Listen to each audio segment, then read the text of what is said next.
আমেরিকার সব ধরনের সহযোগিতা বন্ধ, ইউএসএইডের কার্যক্রম বন্ধ হয়ে যাওয়া।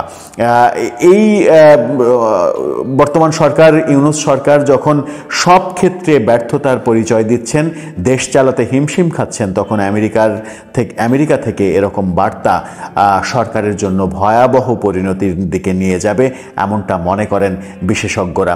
এই যে ঘটনাটা ঘটলো, এতে কি ভারতের কোনো হাত রয়েছে? ভারত কি এই ঘটনাটা ঘটিয়ে দিল? তাদের কূটনৈতিক চালে এই ঘটনা কি ভারত ঘটিয়ে দিল? আর ভারত যখন ঘটিয়ে দিল, তখন সেখানে কি শেখ হাসিনার কোনো হাত রয়েছে? শেখ হাসিনা ভারতকে দিয়ে, আমেরিকাকে দিয়ে এই কাজটি করিয়ে নিলেন যেন বাংলাদেশের বর্তমান সরকার, ইউনূস সরকার ব্যর্থ হন এবং তারা পদত্যাগ করে চলে যেতে বাধ্য হন। এমন পরিবেশ তৈরি করার জন্য কি এটা আওয়ামী লীগের কোনো লবিং, যে লবিংয়ে আওয়ামী লীগ এক ধাপ এগিয়ে গেল? এই আলোচনা চতুর্দিকে কিন্তু শুরু হয়েছে যে ডোনাল্ড ট্রাম্প ক্ষমতায় আসার সঙ্গে সঙ্গে শেখ হাসিনা ভারতকে দিয়ে আমেরিকাকে বশ করে ফেলেছে এবং আমেরিকাকে বাংলাদেশের বিরুদ্ধে কাজ করাচ্ছে। এদিকে ডোনাল্ড ট্রাম্পের অফিসিয়াল যে এক্স হ্যান্ডেল, সেই সাবেক যে টুইটার, বর্তমানে যেটা এক্স হ্যান্ডেলে ডোনাল্ড ট্রাম্পের অফিস থেকে একটা টুইট করা হয়েছে বাংলাদেশ সম্পর্কে, যে পেজটি মূলত ডোনাল্ড ট্রাম্পের অফিস থেকে নির্বাচনের সময় ক্রিয়েট করা হয়েছিল। এই পেজটি তারপর থেকে ডোনাল্ড ট্রাম্পের অফিসিয়াল এক্স হ্যান্ডেল হিসেবে এটা ব্যবহার করা হয়, ডোনাল্ড ট্রাম্পের ব্যক্তিগত এক্স হ্যান্ডেল নয়। সেই অফিসিয়াল এক্স হ্যান্ডেল থেকে বাংলাদেশ নিয়ে একটা টুইটও করা হয়েছে। সেখানে বলা হয়েছে, breaking, Donald Trump holds US aid to Bangladesh. Previously, US halted aid to Ukraine. Trump has raised voice for minority Christians and Hindus of Bangladesh. Keep an eye on President Trump. Countdown started. Donald ট্রাম্পের চোখ বাংলাদেশের উপরে রয়েছে। বাংলাদেশে যে minority নির্যাতন, সংখ্যালঘু নির্যাতন হয়, হিন্দু খ্রিস্টান সহ সংখ্যালঘুদের যে নির্যাতনের চিত্র, সেই চিত্রের উপরে ডোনাল্ড ট্রাম্পের চোখ রয়েছে। ডোনাল্ড ট্রাম্প সেটা দেখছেন এবং এর আগে ইউক্রেনের মতো বাংলাদেশেও ইউএসএইডের কার্যক্রম বন্ধ করে দেয়া হয়েছে, এমনটা সেই টুইটে বলা হয়েছে। সব মিলিয়ে অবস্থা মনে হয় ঘোলাটে হয়ে যাচ্ছে বর্তমান সরকারের জন্য। অন্তর্বর্তীকালীন সরকারের জন্য অবস্থা এতটাই ঘোলাটে হচ্ছে যে তাদের জন্য সরকার পরিচালনা করা খুবই টাফ হয়ে যাবে। যদি আওয়ামী ষড়যন্ত্রের কথা বলা হয়, আওয়ামী লীগ যদি একটা ষড়যন্ত্র করেই থাকে, শেখ হাসিনা যদি একটা ষড়যন্ত্র করেই থাকে বাংলাদেশের বর্তমান সরকারের বিরুদ্ধে, তাহলে সেই ষড়যন্ত্রে যদি শেখ হাসিনা জিতে যান, সেটা ইউনূস সরকারের জন্য বড় বিপদ হয়ে যাবে। ইউনূস সরকারের বর্তমান কার্যক্রম কি হবে? যেন শেখ হাসিনা কোনো ষড়যন্ত্রে জিতে যেতে না পারেন। সেটাকে আদৌ ইউনূস সরকার পারবেন? কেননা পারবেন কিনা এই প্রশ্নটা এই কারণেই আসছে যে ডোনাল্ড ট্রাম্পের সঙ্গে ডক্টর ইউনূসের সম্পর্ক ভালো নয়, ট্রাম্প প্রশাসনের সঙ্গেও ডক্টর ইউনূসের সম্পর্ক ভালো নয়। যখন সরকারের সঙ্গে, আমেরিকার বর্তমান সরকারের সঙ্গে ডক্টর ইউনূস সরকারের সম্পর্ক ভালো নয়, ঠিক তখনই আমরা দেখছি কিন্তু ডোনাল্ড ট্রাম্প সরকারে ভারতীয় বংশোদ্ভূত মন্ত্রীদের সংখ্যা কিন্তু 7-এর অধিক। 7-8 জন ভারতীয় বংশোদ্ভূত মন্ত্রী ডোনাল্ড ট্রাম্পের সরকারে কাজ করছেন। এফবিআইয়ের প্রধান ভারতীয় বংশোদ্ভূত, নিরাপত্তা প্রধান ভারতীয় বংশোদ্ভূত, স্বাস্থ্যমন্ত্রী ভারতীয় বংশোদ্ভূত। এরকম গুরুত্বপূর্ণ দায়িত্বে কিন্তু ভারতীয় বংশোদ্ভূতদের ডোনাল্ড ট্রাম্প বসিয়েছেন। সেখানে ভারতের একটা আধিপত্য কিন্তু ট্রাম্প প্রশাসনে থাকবে। আর ভারতকে দিয়ে যদি শেখ হাসিনা এই গুটির চালটা চালাতে চেষ্টা করেন এবং সেই ক্ষেত্রে যদি সফল হয়ে যান, সেটা ডক্টর ইউনূস সরকারের জন্য বিপজ্জনক হতে পারে। আমেরিকা থেকে চরম দুঃসংবাদ এসেছে। বাংলাদেশকে অন্তত আগামী 90 দিনের জন্য সব ধরনের সাহায্য সহযোগিতা বন্ধ করে দিয়েছে আমেরিকা। আপাতত 90 দিনের জন্য এই সাহায্য সহযোগিতা বন্ধ করা হয়েছে।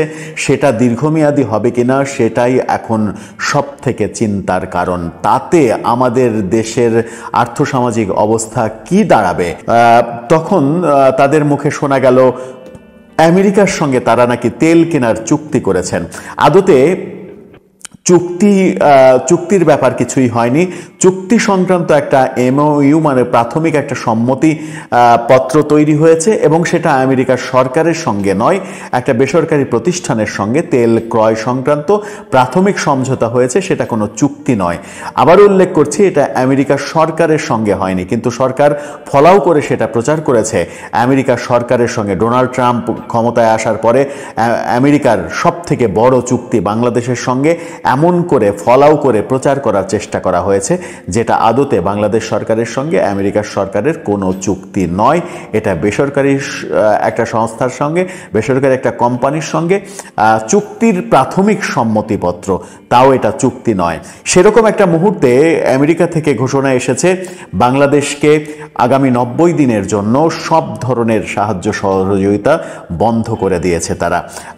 প্রায় 50 বছরেরও বেশি সময় ধরে বাংলাদেশকে জনস্বাস্থ্য, শিক্ষা, জ্বালানি, পরিবেশ, খাদ্য, প্রাকৃতিক দুর্যোগ মোকাবেলা সহ আরও বিভিন্ন ক্ষেত্রে আর্থিক সহযোগিতা দিয়ে আসছিল আমেরিকা, যেটা আমেরিকা বন্ধ করে দিল। আমেরিকা যখন এই সাহায্য বন্ধ করে দিল, তখন বাংলাদেশে কর্মরত আমেরিকান যে প্রতিষ্ঠান, বেসরকারি প্রতিষ্ঠান, বাংলাদেশে এনজিও বলা যায়, ইউএসএইড তাদের সমস্ত কর্মকাণ্ড বাংলাদেশে বন্ধ করে দিয়েছে। ইউএসএইড বাংলাদেশে অনেক বড় একটা দাতা সংস্থা। এই ইউএসএইডের সমস্ত কর্মকাণ্ড যখন বাংলাদেশে একটা চিঠির মাধ্যমে, চিঠিটা আপনারা দেখতে পারেন, এই চিঠির মাধ্যমে বাংলাদেশের সমস্ত কর্মকাণ্ড তারা বন্ধ করে দিয়েছে। বাংলাদেশকে সব ধরনের সহযোগিতা তারা বন্ধ করে দিয়েছে আপাতত, যতদিন পর্যন্ত তারা সরকারের, আমেরিকা গভর্নমেন্টের নতুন কোনো নীতি হাতে না পায়। এটা বাংলাদেশের জন্য কত বড় একটা দুঃসংবাদ সেটা সাধারণ মানুষ অনুমান করতে কতটুকু পারবেন সেটা হয়তো বলা যাবে না, তবে যারা বিজ্ঞজন তারা খুব সহজেই অনুমান করতে পারবেন যে বাংলাদেশের অর্থনীতির জন্য কত বড় একটা ধাক্কা হবে আমেরিকার সব ধরনের সহযোগিতা বন্ধ, ইউএসএইডের কার্যক্রম বন্ধ হয়ে যাওয়া। আওয়ামী লীগ ফিরবে কি ফিরবে না, জয় বাংলা থাকবে কি থাকবে না, মুজিববাদ থাকবে কি থাকবে না, সেই বিতর্কের মাঝে জিয়াবাদকে বাদ দেওয়ার যে তত্ত্ব শুরু হয়েছে, সেই তত্ত্বের মাঝে আহ্বায়ক পাটোয়ারি সাহেব তিনি ঘোষণা দিয়েছেন জিয়াবাদও থাকবে না। জিয়াবাদ যখন থাকবে না, তখন খালেদ মহিউদ্দিনের ঠিকানায় তিনি উপস্থিত হয়ে বলেছেন বিভিন্ন সমন্বয়করা যে কর্মকাণ্ডগুলো করছেন, সমন্বয়করা গাড়ি কোথায় পাচ্ছেন, সমন্বয়করা এত বিলাসী জীবন কোথায় থেকে যাপন করছেন, কিভাবে, কি এমন আলাদিনের চেরাগ পেয়েছেন। উপদেষ্টা মাহফুজ আলম তিনি গতকালকে সরকারি প্রোটোকল নিয়ে লক্ষ্মীপুরে গিয়ে জনসভা, গণসম্বর্ধনা, গার্ড অফ অনার এগুলো নিলেন কিনা, সেই প্রশ্নের উত্তরে এক ধরনের দায় সারা গোছের মন্তব্য তাকে করতে শোনা গেল। জিয়াবাদ থাকবে না এই মন্তব্য যখন তিনি করেছেন, তখন উপদেষ্টা নাহিদ আলম মন্তব্য করেছেন দুদিন আগে যে বিএনপির কর্মকাণ্ড আওয়ামী লীগের সঙ্গে মিলে যাচ্ছে। বিএনপির কর্মকাণ্ড আওয়ামী লীগের সঙ্গে মিলে যাচ্ছে এই কথা বলে বিএনপির রোষানলে পড়েছেন তিনি, এবং উল্টা যে সমালোচনাটা হচ্ছে তার এই কথার, সেটা হচ্ছে আওয়ামী লীগের বিভিন্ন কর্মকাণ্ডের সঙ্গে বর্তমান সরকারের বিভিন্ন কর্মকাণ্ড মিলে যাচ্ছে।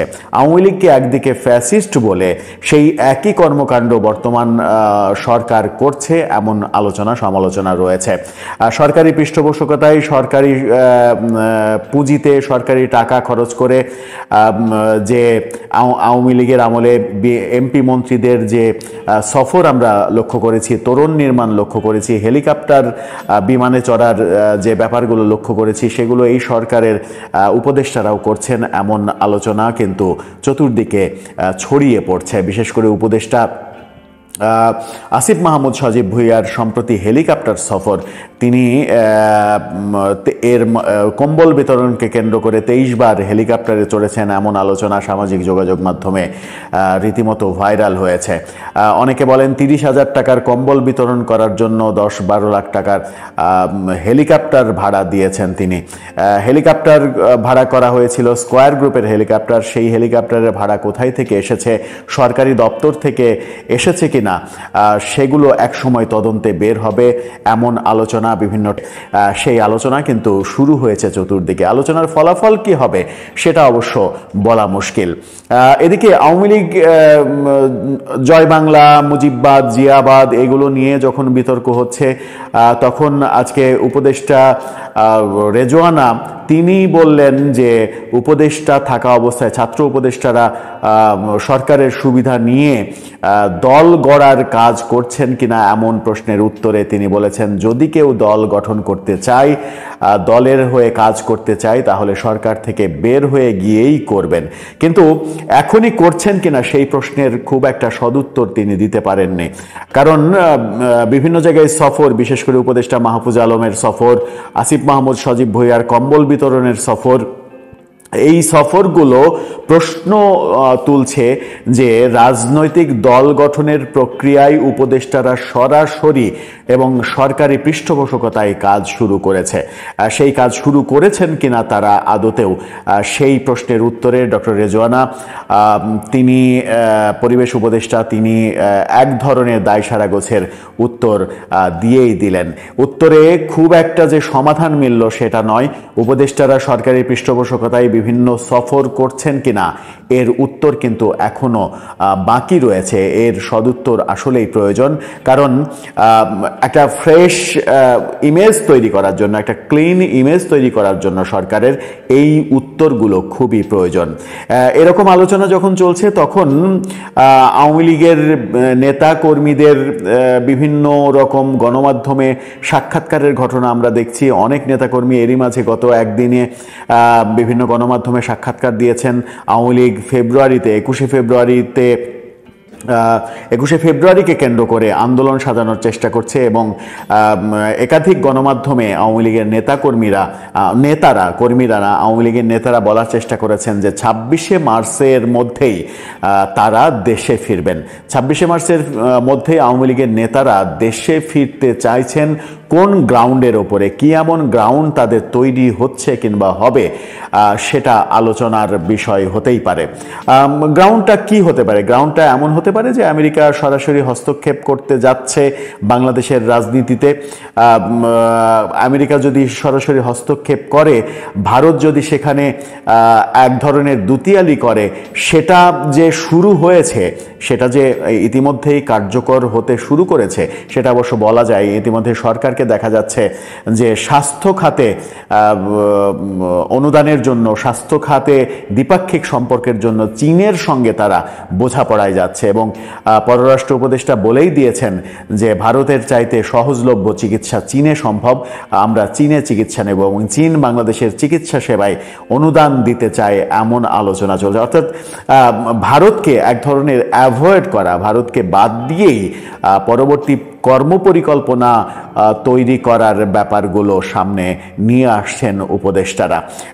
ঠিক সেই মুহূর্তে ভারতকে বাদ দিয়ে এই কাজটা করা হচ্ছে যখন আমরা সবাই জানি যে ভারতীয় অনেক পণ্যের উপরে বাংলাদেশ নির্ভরশীল। যদি সেগুলো বাংলাদেশে না আসে, চাল, ডাল, পেঁয়াজ, আলু, অনেক এছাড়া আরও অনেক নিত্য প্রয়োজনীয় ব্যাপার, ভারতের সঙ্গে গ্যাসের চুক্তি রয়েছে, সেগুলো যদি না আসে, সেগুলো যদি বন্ধ হয়ে যায়, তাহলে বাংলাদেশের বাজার দর বর্তমানে যে আকাশচুম্বী হয়েছে সেটা কোথায় গিয়ে ঠেকবে সেটা অনুমান করারও বাইরে। সেই জন্যই আলোচনাগুলো হচ্ছে যে ভারতকে পাশ কাটিয়ে চীনের সঙ্গে সম্পর্ক এবং ভারতকে মাইনাস করে চীনের সঙ্গে সম্পর্ক করতে গিয়ে সরকার আরও বেশি বিপাকে পড়বে কিনা। সরকার যখন নানা রকমের সিদ্ধান্তে হোঁচট খাচ্ছে তখনই কিন্তু আওয়ামী লীগ যারা এক ধরনের ব্যাকফুটে রয়েছে, 5 আগস্ট পতনের পর তারা এখন পর্যন্ত প্রকাশ্যে আসতে পারেনি, তারা কিন্তু সরব হওয়ার চেষ্টা করছে এবং তারা বিভিন্ন জায়গায় শোডাউন করার চেষ্টা করছে। যদিও শোডাউনের পরে গ্রেপ্তার হওয়ার ঘটনাও আমরা দেখেছি। গত দুদিনে প্রধান উপদেষ্টার পদত্যাগপত্র নিয়ে যে গুজব রটেছিল, আমরা আমাদের ভিডিওতেও বলেছিলাম, পদত্যাগপত্রের বিশ্লেষণে বলেছিলাম বলেছিলাম যে পদত্যাগপত্রের যে ভাষা, সেই ভাষা বিশ্লেষণ করলে স্পষ্টই বোঝা যায় যে এটা প্রধান উপদেষ্টার ভাষা নয়। কারণ পদত্যাগপত্রে যেভাবে সব কিছুর দায় 5 আগস্টের পরের সমস্ত হত্যাকাণ্ডের দায় তিনি স্বীকার করে নিয়েছেন, এই ল্যাঙ্গুয়েজে প্রধান উপদেষ্টা পদত্যাগপত্র লিখবেন কিংবা কোথাও কোনো কথা বলবেন, এটা পাগলেরও ভাবার কোনো কারণ নেই। সুতরাং পদত্যাগপত্র যে ভুয়া গুজব ছিল সেটা আমরাও বলেছি। সেই গুজবকে কেন্দ্র করে আওয়ামী লীগ যুবলীগের বিভিন্ন শোডাউন হওয়ার চেষ্টা দেখেছি আমরা, এবং সেখান থেকে পুলিশ অনেককে গ্রেপ্তার করেছে, এমন ঘটনাও আমরা দেখেছি, নিউজে দেখেছি। আজকে যেটা ঘটনা ঘটেছে ইফতেদিয়া মাদ্রাসার শিক্ষকরা তাদের জাতীয়করণের জন্য রাজধানীতে আজকে আন্দোলন করেছে, সমাবেশ করেছে, সেখানে পুলিশের বেধড়ক লাঠিচার্জের ঘটনা আমরা দেখেছি। ধর্মভিত্তিক প্রতিষ্ঠান কিংবা ধর্মভিত্তিক দল যখন এই সরকারের খুব কাছাকাছি অবস্থান করছে, তখন ইবতেদায়ী মাদ্রাসার শিক্ষকদের এইভাবে লাঠিপেটা করা, টিয়ার সেল ছোড়া, জল কামান ব্যবহার করা, তাদেরকে ছত্রভঙ্গ করা, এবং হতাহতের খবরও পাওয়া যাচ্ছে। দাবি করছেন ইবতেদায়ী মাদ্রাসার শিক্ষকরা যে তাদের শিক্ষক একজন মারা গেছে, অনেকে আহত হয়ে হাসপাতালে গেছে। এই ঘটনা কি আবার সরকারকে ধর্মভিত্তিক মানুষগুলোর থেকে বিচ্ছিন্ন করে দেবে কিনা? এই যে ইবতেদায়ী মাদ্রাসার শিক্ষকদের উপরে পুলিশ চড়াও হলো, এই পুলিশ কি আবার আওয়ামী লীগ হয়ে ফিরে আসলো কিনা তাদের প্রতি চড়াও হতে, সেই ব্যাপারটা নিয়ে ইতিমধ্যেই ট্রল শুরু হয়েছে। ইবতেদায়ী মাদ্রাসার শিক্ষকদের যেভাবে লাঠি পেটা করা হলো, বেধড়ক পেটানো হলো, তাদেরকে মুমূর্ষ করে হাসপাতালে পাঠিয়ে দেয়া হলো, সেটা একটা বড় ইঙ্গিত দেয় কিনা যে ধর্মভিত্তিক জনগোষ্ঠী, ধর্মভিত্তিক দল এবং ধর্মভিত্তিক প্রতিষ্ঠানগুলোর সঙ্গেও সরকারের সুসম্পর্ক নষ্ট হতে চলেছে কিনা। সেটাও যদি হয়ে যায় তাহলে এই সরকার আমার মনে হয় যে বড় ধরনের বিপদে পড়ে যাবে, তাদের টেকা মুশকিল হয়ে যাবে। এমনিতেই চতুর্দিকে আলোচনা শুরু হয়েছে, ডক্টর ইউনূসের সরকার থাকছে না, নতুন তত্ত্বাবধায়ক সরকার আসছে, কারণ এই সরকারের নিরপেক্ষতা নিয়ে প্রশ্ন উঠেছে।